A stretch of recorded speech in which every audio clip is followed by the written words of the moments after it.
Hello again, everyone. My name is Geraldine O'Reilly and I work at Cleo as our UK Regional Marketing Manager. I'm delighted to be bringing you today's event,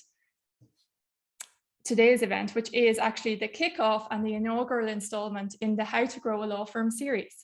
This series will run for the remainder of 2022.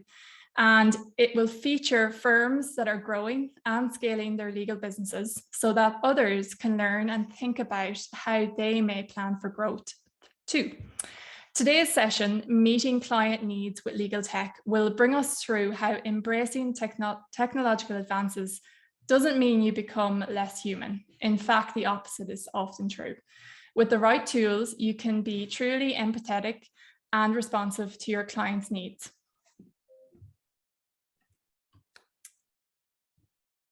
And joining us for today's session, I'm delighted to welcome the one and only David Turney. David, thank you for coming back to join us for today's webinar. You've been a frequent speaker on our webinar, so really appreciate you coming back and joining us. David is an award-winning entrepreneurial lawyer. He started his career at Allen & Overy before moving in-house for an international group and subsequently founding Avery Law. He frequently provides corporate, commercial, and finance law advice to startups, scale-ups, investors, SMEs, corporates, and individuals from around the world, particularly in the growth tech sector. David is a co-founder and managing partner of Avery Law, and David is responsible for the day-to-day management, direction, and culture of the firm, as well as all things technology too. At the Legal Awards 2021, David was awarded Best Fundraising Lawyer and Avery Law was awarded Best Modern Law Firm. So we're in for a treat and lots of learnings today. Before we get into it today, I do want to mention a couple of things. So today's session will be around 45 minutes in length. We'll get you out just before noon so you can start your lunch early. If you're in town, you can get to the head or get to the top of the queues for lunch. We'll be recording and this session will be sent out tomorrow. The recording from the session, that is. We want lots of Q&A and commentary, so please do use that chat function. I know lots of you are using it right now, so keep using it. And just remember to select everyone in the drop-down and all of the attendees on the call will see your question or comment. You can also use the Q&A function as well if there's just a comment or question you want the panelists or speakers to see. So as mentioned, I work at Clio, and Clio is on a mission to transform the legal experience for all. And this series is really part of that mission. Being the market leader for legal technology means that we have an added responsibility to set the tone for the next generation and to help ensure that the technology shaping legal experiences is also serving the greater good. So by providing a platform for our community to tell their stories of growth and innovations, we are hopeful that others will be inspired and together we'll make that mission a reality. So when it comes to what Clio does in terms of our product, well, let me just start with, we won't be going into a lot of detail today on that, but I will launch a poll momentarily for those who are interested, because I know a lot of people will have joined just to hear about the Clio part. And so for those of you who are interested, to give you a little bit of an overview, Clio has two main solutions. Clio Manage, our core case management solution, offering you everything you need from case management in the cloud on any device, whether that be Mac, Android, iPhone. This includes time recording, unlimited document storage, billing, matter management, and over 90 integrations with other top legal software or top software that you might use even. So things like Office 365, Outlook, Teams, Xero, QuickBooks, or Client for accounting, whichever might take your fancy. Our second solution then is Clio Grow. So this solution helps law firms by automating the client intake process. And with Clio Grow's CRM software, you'll be able to engage and retain new clients in a matter of moments. You can connect it to your website by adding intake forms and even connect it to your calendar. So that's for Outlook and for Google. So that leads to easier scheduling, saving time, less duplication. Clio Grow can also be used to organize contacts with customizable tags for searching, and filtering your contact lists is a breeze as well. Together, the two packages are known as Clio Suite. However, Clio Manage also comes as a separate package, should you wish. So that's about as far as I'm going to be going today on our Clio solution. So now that's me done for a while, and I'm going to pass over to David, who, let's face it, you're all here to listen to and to hear speak. So David, if you're ready, I'd love to welcome you and let you take over. Thank you. Thank you firstly for inviting me to be here. I feel slightly under pressure now with that sort of fantastic introduction. So hopefully I'll have something informative to add for you all. Yeah, so obviously firstly, grateful to have been asked by Cleo to speak today about certainly what I know. I think about the implementation of technology and certainly having a client-centered mindset and using that to help grow a law firm. So very basically, I'm a tech enthusiast. I lead on the implementation of technology within our firm, and I've built the firm's website, and I've sort of incorporated various tech flows using a lot of low-code technology. People who know me probably know that I love to sort of openly collaborate in the industry, and consider myself to be sort of one of many of us who are leading that sort of change in modernizing the way we practice law and that we all do business. I think ever since the COVID pandemic sort of sparked this radical change in our industry, but also in our personal lives. What once was considered normal is no longer. And in adapting to the challenges of COVID, I mean, certainly many law firms have discovered these sort of new capabilities that have helped reshape the delivery of legal services, or certainly in these sort of early years and probably likely the decades to come. So yeah, next slide, please. So I just thought I'd touch just a very bit, just to give some context about where we are and where we've come and where we're going. I thought it'd be good little history. So, Avery Law is a fully regulated boutique corporate law firm. And interestingly, we set the firm up. It was me and my co-founder Bjorn back in 2012. We were probably, if I believe, one of the sort of industry's first virtual law firms, or at least one that I'm aware of, back in the day.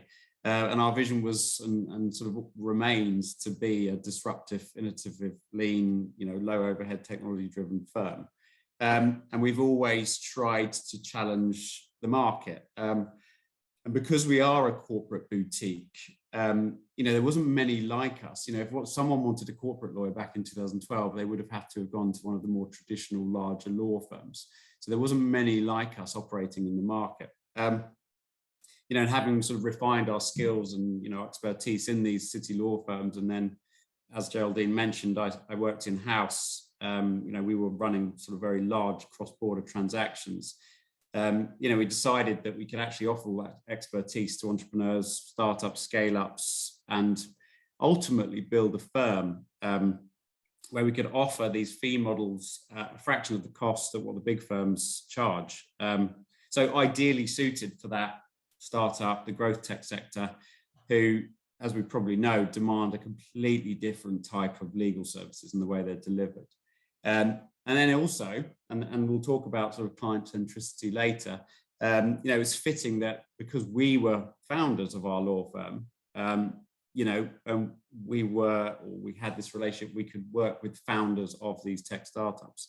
So we could connect and share our stories, and they can relate to us. And that sort of leads me to the reason why I wear a cap, which is a sort of little bit of self-branding, but also adds to this client centricity point, which is because a lot of our clients are, well, I suppose Gen Z, later stage entrepreneurs, and because I'm a corporate lawyer and I spend pretty much every day working through a share cap table, which we call the cap table, I felt the need that, because I wanted to hide my hair during COVID, that I should just start wearing a cap.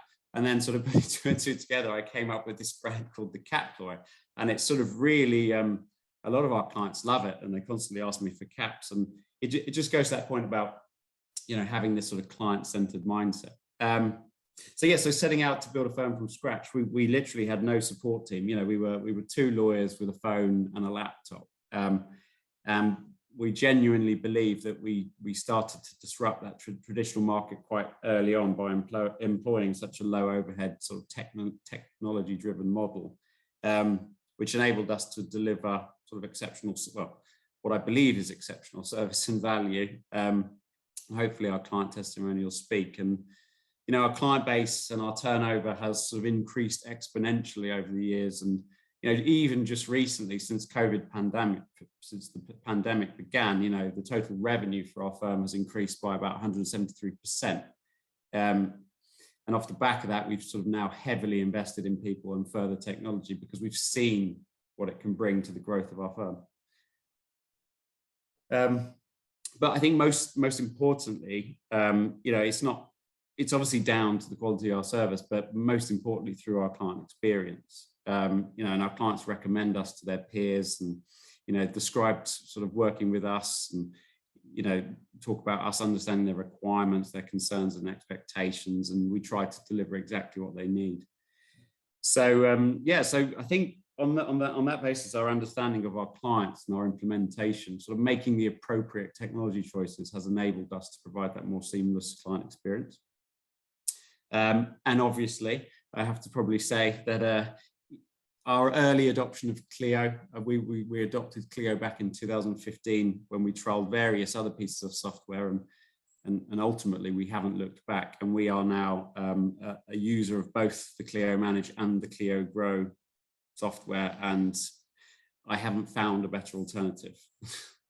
So Clio obviously enabled us, you know, all the way back to 2015 to provide this sort of very great cloud-based software that we could obviously access anywhere on demand. Interestingly, we have now sort of pivoted away from being a virtual law firm to more of a, I would probably say, hybrid model, in the sense that we've scaled our internal team, and as a result of scaling, we have just needed or required to have office space. I think that's not true for all firms, but because we're quite transactional, when we work on these cyclical transactions, sometimes it's quite important for us all to be together, and it's not something we impose. We are still very much a work from where you want type firm, but we've noticed that people want to work together. So we felt the need to essentially open up an office space for our internal team to come and collaborate together. So in moving to the next slide then, I suppose the question is, how do we choose which technology to implement? You probably know that the technology playing field, especially in legal tech, is completely leveled. You know, one can compare the, a law firm now, you know, against the amount of legal tech in the market to that of a kid in a candy shop. I mean, if you're a tech enthusiast like me, and you just see all this sort of shiny new toys being advertised or emailed to you, you just want to try everything. But you know, there's so much to choose from. You know, the industry is rife with all these suppliers. You know, and licensing has become norm. It's completely scalable. You know, so how do you choose which ones to utilize? So just thinking back to actually one of Cleo's, I think it was the 2018 Legal Trends report. There was a statistic of about only 23% of consumers that were open to the idea of working with a lawyer remotely. I mean, that was only 4 years ago. And sort of last year, 2021, you know, 79% of people that they surveyed saw, you know, the option to actually work remotely with a lawyer as an important factor in making their decision of actually choosing to hire them. So just since 2018, you know, it's just changed dramatically. And then there's an interesting sort of stat by the annual PW survey of the UK top 100 law firms from 2021, sorry, that they identified an increasing tech spending of for 60% of firms across that financial year relative to their revenue. And interestingly, it was found that in the top 50 firms, you know, the tech needs of those firms now cost almost as much as half of what a firm's premises cost. So technology spend is if not already caught up with a premises spend is probably now more than a premises spend. I mean, certainly in our firm, we spend far more on technology than we do on our office. And I think that's no doubt been accelerated, obviously, by COVID, and law firms now looking to the cloud to continue operating, obviously, back in the first lockdown, and great, that the legal tech industry has now thrived as a result of that. So just moving to the next slide, some really interesting data that was collected. Oh, sorry, the poll. I forgot about the poll, Geraldine. No problem. I'll launch the poll very quickly here. So for this poll, yeah, we're just interested in knowing from attendees, what do you feel that is a trait that you think consumers and clients seek in a lawyer or law firm most? So I would say actually probably more so a law firm most, just a typo in that question on the poll. So we'd be really interested to see what attendees feel consumers think is the trait that they look for most in law firms. And partly the reason why we're asking this question is we have done research on this as part of our Legal Trends 2021 report. It's called 2021. It was released in November of last year, but still very, very relevant. So when we're finished, when most folks have participated in this poll, I'm going to close it and just give you a little bit of a summary, and it sets up nicely for David, your next slide. It looks like, oh, interesting. Okay. So what trait do you think consumers, clients seek in a law firm most? Options are pricing transparency, free consultations, payment plan availability, positive online reviews, responsiveness, personal recommendations, and searchable online. Okay, so we've got around 62 participation. I'm going to leave it running just for the moment. Get us up there to 70. Come on, folks, take part. Get involved. It's much more fun. Okay, I'm going to end the poll. So very interesting. I'm going to share the results as well. So interestingly, folks think price transparency pretty high, personal recommendations pretty high, but responsiveness is the highest. And that actually is good to hear. The answer, I would say, is all of the above are very important to clients. Our report, our research from last year did also find that responsiveness is the trait that most clients and consumers do seek in a law firm. So I think that's really interesting. It's a good thing to keep in mind, and to stop and to think of the client experience and what the client wants. So that's enough for me on that one, but I'll let David, you can take over now again. Thank you. So I think, so we've just put a few statistics up there actually from the Clio's 2020 Legal Trends report. So, and Geraldine's right, so obviously there is no particularly right or wrong answer, well, certainly in my view. And these are statistics just for technology, so responsiveness is not shown on them. But interestingly, a lawyer's responsive was top of the list in terms of traits that clients were looking for in lawyers. I would imagine those statistics have somewhat changed since that report, and interestingly, it'd be good to see what the statistics are this year around. But when looking at sort of future prospects for any law firm, I suppose we as lawyers should always consider any shifts in preferences, and they will likely to continue, because if you think about generations, and as younger, often more tech-enabled clients, they will always tend to exhibit a greater preference for certain types of working ways and technology. Interestingly, we are an Office 365 client, run law firm, but because of the way our clients operate, we have adapted and have, we all have Google Workspace accounts. We've harnessed and utilized our clients' way of workings rather than, and this is quite crucial, I believe, that rather than forcing on our clients certain platforms or communication platforms, we allow them to choose what technology they wish to work with us, and we adapt, obviously subject to security and concerns, about cyber and privacy. But there is an element of pivoting around the client. and don't forget, obviously, Gen X has this sort of highest preference of working remotely with lawyers. I think the statistics for that is about 72%, whereas you've still got the baby boomers who sort of are, or the least likely to expect remote options. But then again, that's still, it's still quite high. It's at 59%. So people, do expect that in a lawyer and in most law firms. And I mean, these are obviously obvious things post-pandemic, but previously, most law firms were still not operating remotely. So let's move to the next slide, because there's an interesting graph here. It's called the technology diffusion curve. It's quite useful because it's the spread of technology which can be visualized. It's obviously a conceptual framework that was developed by a professor of communications, Everett Rogers, but it divides that process of adoption of technology into several stages.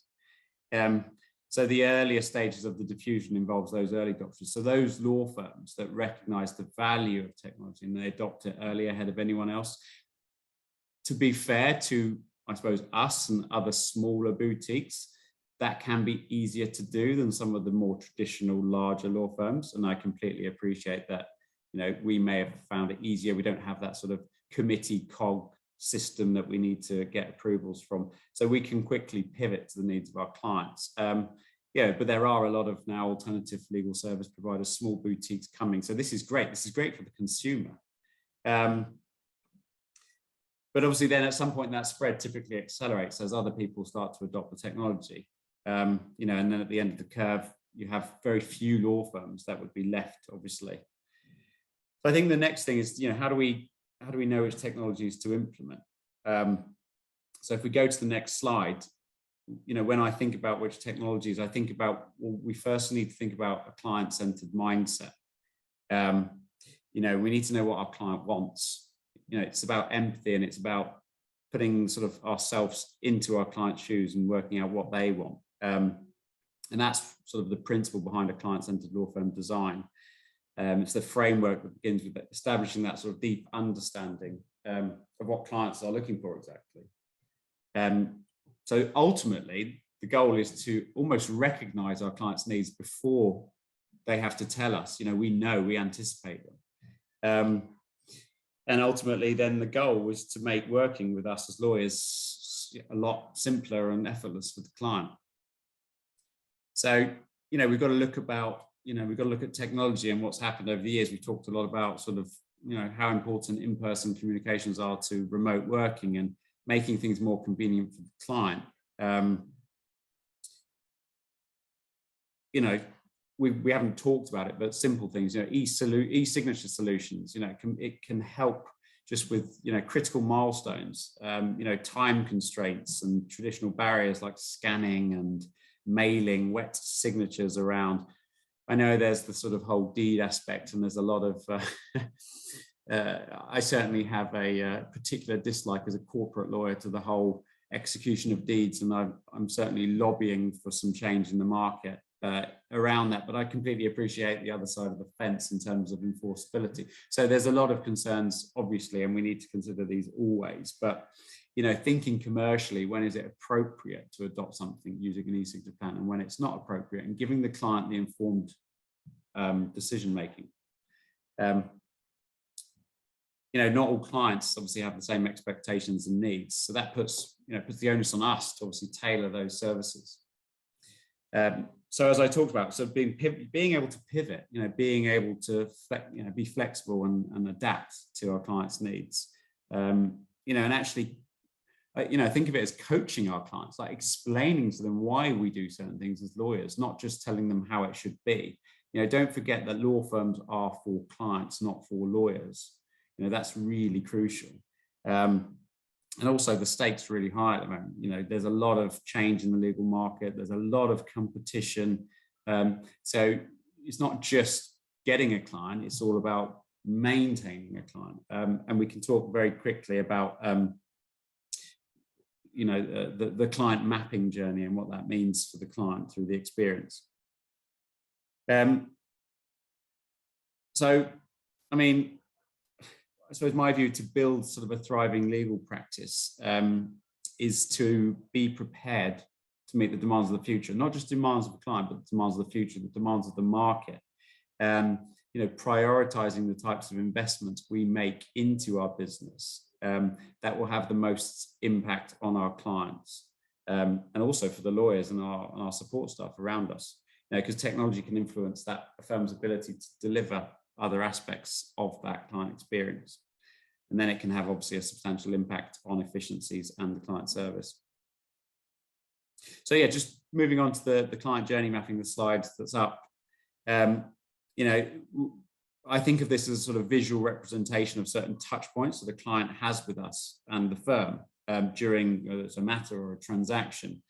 And a bit of time spent thinking about what your client goes through in that journey can yield huge benefits and growth for the law firm in terms of retention for clients coming back for more business, and also referring business because they've had such a wonderful experience with us. So always paying real close attention to both the beginning and the end, and then linking them back together is what I find is really crucial. So a lot of people think about action points. What is an action point? Well, action point is is a lead to follow up. So just in terms of those 3 bullet points, being prepared to offer the means to work and communicate based on what clients are looking for. It just requires us to equip ourselves with tools to communicate in ways that align with how our clients wish to interact. And I touched briefly about communication platforms, text, whatever it may be, subject to security, but trying to be amenable to our clients' needs. And then being proficient in using multiple formats and communication.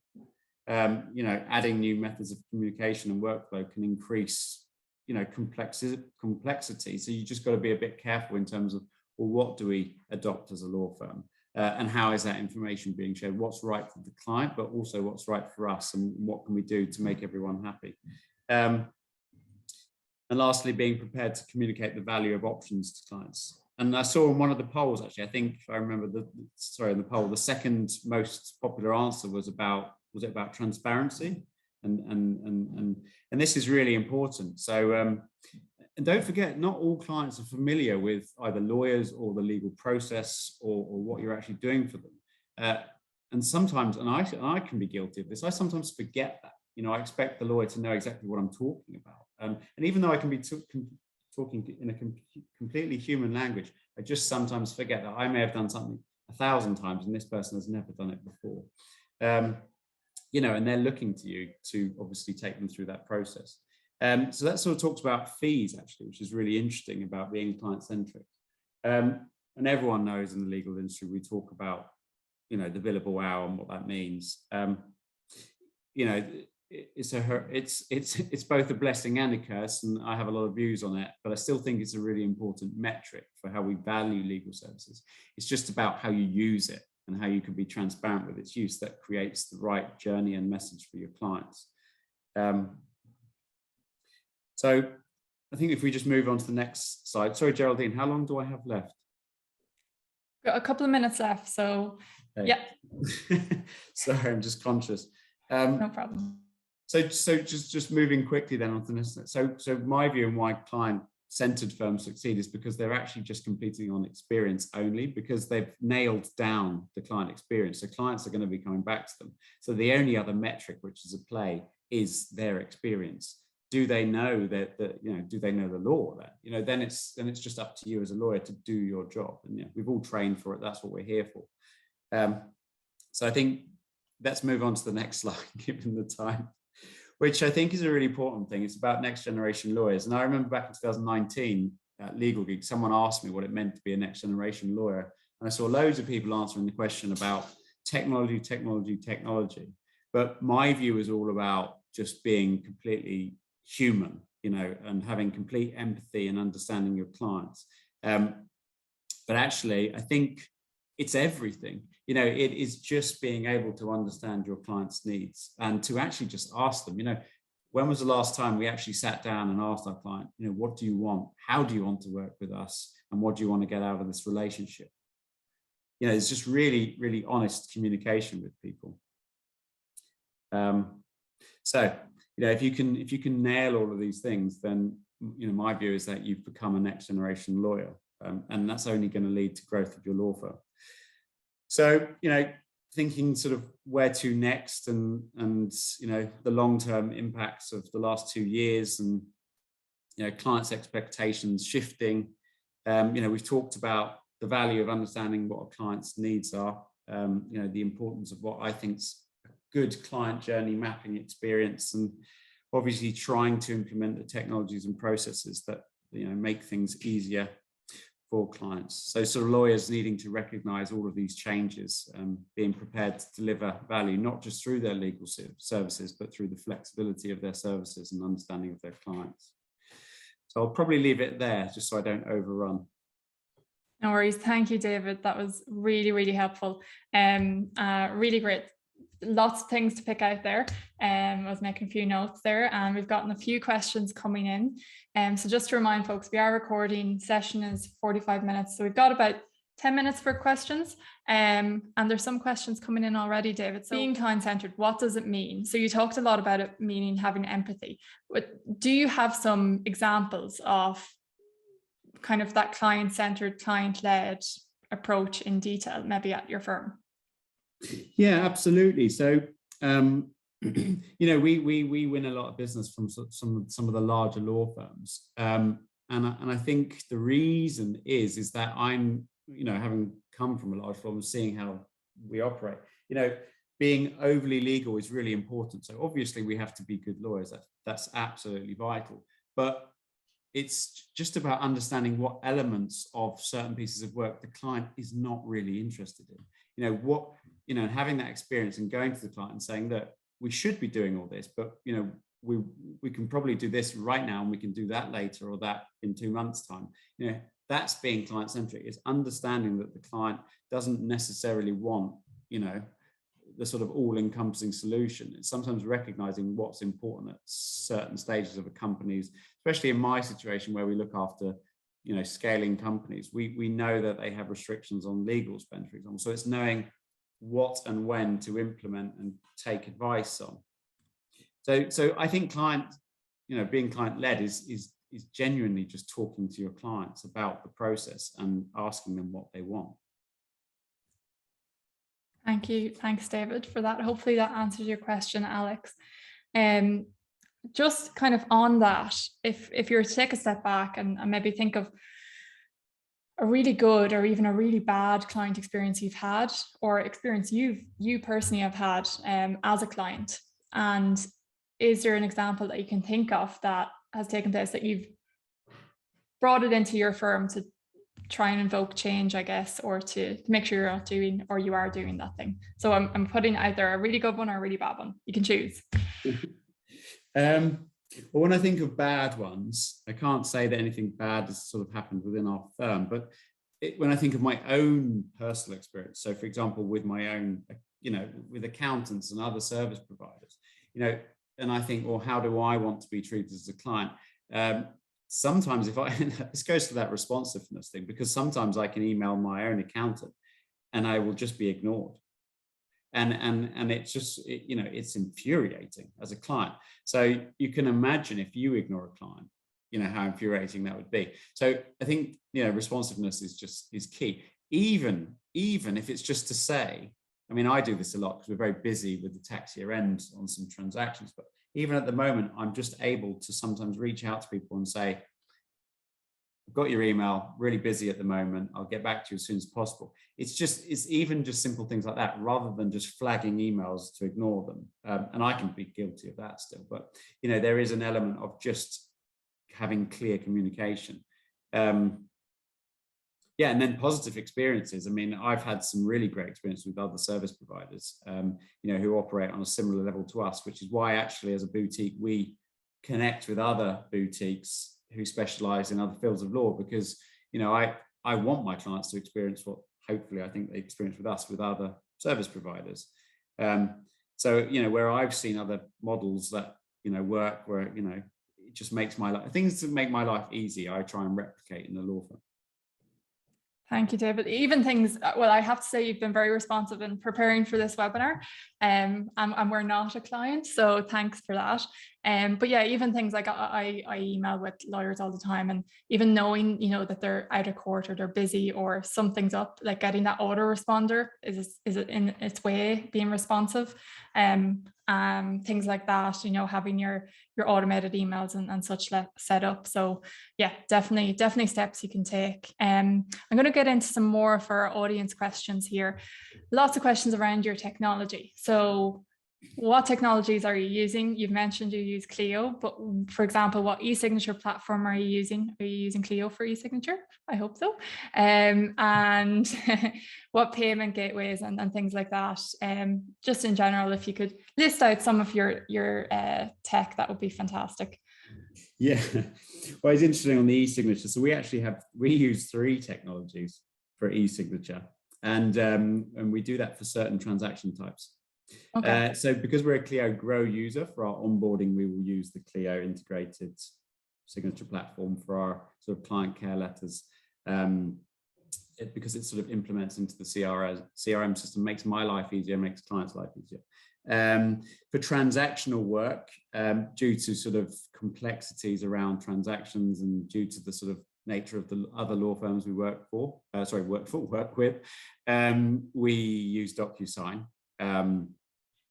But it is a very expensive platform. You know, we recognize that it's a very expensive platform, so we try to reduce our overheads naturally. So we've also started to use a platform called Yachty, you know, as an example, where if something requires a more simple signature, why not use another platform that is cost effective for us as a law firm, where we don't have to chuck the costs onto the client. So we use different technologies where we think appropriate, and that's really a good example, because we obviously use 3 different platforms.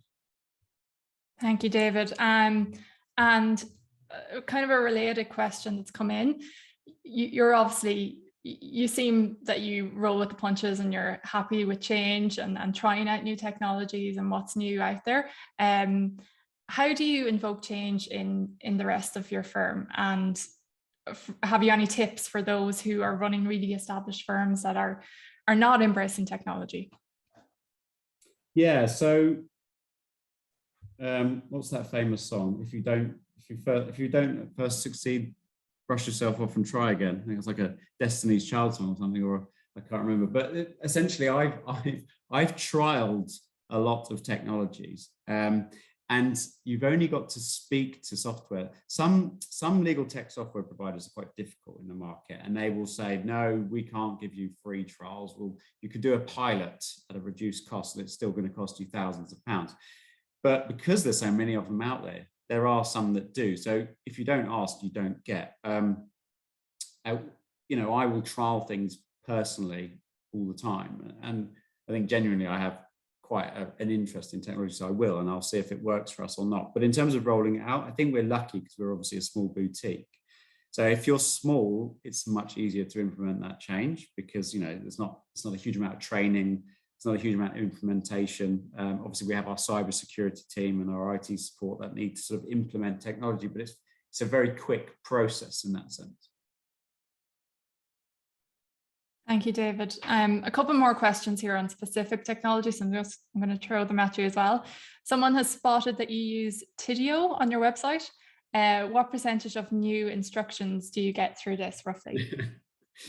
So interestingly, the Tidio chatbot was a trial and error piece of software, and we've sort of maintained it on the software because we do get some occasional good leads through it. Although I have to say, being totally transparent, I often get more training contract applications through the chatbot than leads. But you know, it saved me time, you know, because I do try to respond to training contract applications and job applications. So, but the Tidio chatbot does that for me. You know, it lets people know that we don't have any jobs available, etc. So there is an element of automation that can help save time. Thank you. And then another question here around payroll. Is there anything you're using to automate payroll? Are you aware of anything there? If you mean payroll for the internal staff, or I'm not sure. Maybe Karen could clarify in the chat. Well, I mean, so internally, well, no, we don't. I mean, we obviously run payroll using Xero as a team at the moment internally, but we do, interestingly, another piece of technology that we use is called Cleo. So we were finding as a small firm that our credit control processes were quite clunky, and there was still a lot of manual involvement, even using Clio. No, it's fantastic, obviously. But there was another piece of software that we could add on to Clio, syncs very well with Clio, called Cleo. So we reached out to the founders. They were very early stage. They've actually just done a fundraise. So, you know, now going on a big marketing spree, but they have allowed us to automate all of our credit control process. And we're linked now into Stripe. We don't often ask people to pay by Stripe in the first instance to avoid the charge fees. We don't want clients to pay for them, and we would rather not pay for them. It's only when they miss a payment where we will start automating the Stripe links. And because they've got an API, it's automated, synced to Cleo, saves us a huge amount of time. I know I can see that someone's asked quickly, how do I spell that? So it's Cleo, which is Kolleno. Thank you, David. I was going to say, if anyone needs to spell Avery Law, they just need to look at your cap. Great. Okay. A couple of more questions. I'm conscious we've only got 1 minute left, so we're probably going to run over by a minute or two. If you do need to pop off, I did promise 45 minutes, but we've gotten so many questions. I want to keep going a little bit, but we'll still get you out before 12, of course. So question here, coming back to, you mentioned earlier that you were a virtual law firm. You're kind of now moving more into that hybrid firm, which we've heard lots about. Lots of people talk about it. Could you talk a little bit more about that and why? And a question specifically here from Vikas, I think I'm pronouncing your name correctly, I hope so.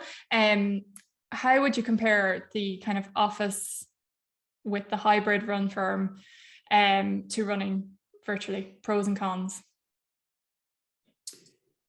I mean, interestingly, so just the reason we moved back into office was not really for the benefit of our clients. It was really for the benefit of our team. And although we still allow a fully flexible work where you want policy, we actually asked our team, I think one of my teams actually is on this webinar, but we actually asked the team, you know, we had a very small workspace, you know, during the pandemic, you know, like a virtual office address and a small office. But we asked the team, you know, what do they want as lawyers and what works for everyone? And, you know, and we found that most people wanted to work, you know, collaboratively. But obviously we appreciate people still want that flexible way of working. So that's kind of why we've moved away from this fully remote virtual law firm. You know, and it's obviously nice to invite clients into an office. You know, we don't traditionally, I mean, I probably don't see 90% of my clients. I've probably never met 90% of my clients, let alone see them. Great, thanks, David. I was actually really interested also in the legal trends report. There was a lot of research on that and the idea of clients not necessarily wanting to be meeting their lawyers or their legal representatives in person, but to have the option to. A lot of them want that, even though they're still, in a lot of cases, leaning towards virtual options. So at this point, I'm going to start to round out our session. I'm going to quickly share a screen. So David, thank you so much for your time this morning and in preparation for today's event. I like to always think of events as an iceberg. What you see, the 10% above the water, the day of the event or the webinar, is just this small portion of what actually goes into an event and preparing. So really do thank you so much. Really appreciate you participating. For those of you who have your QR codes, scanners on your phone, you can scan the QR code there and you'll get David's LinkedIn profile, also known as the Cap Lawyer for obvious reasons. And he's also available on Guild as well under Legal Pioneers. So you can catch David there and connect. And I'm sure he'd be happy to answer any questions and to chat with you. And finally, I just want to say, if you have a firm or if you know of a firm or legal business that you think should feature in our How to Grow a Law Firm series, let me know. We're all ears. We love to spotlight and to look out for speakers and firms that are doing really unique things. So let us know. You can let me know via my email that's directly on screen right now. And other than that, just like to say, have a great day, everyone. Until next time, stay safe and we'll see you soon.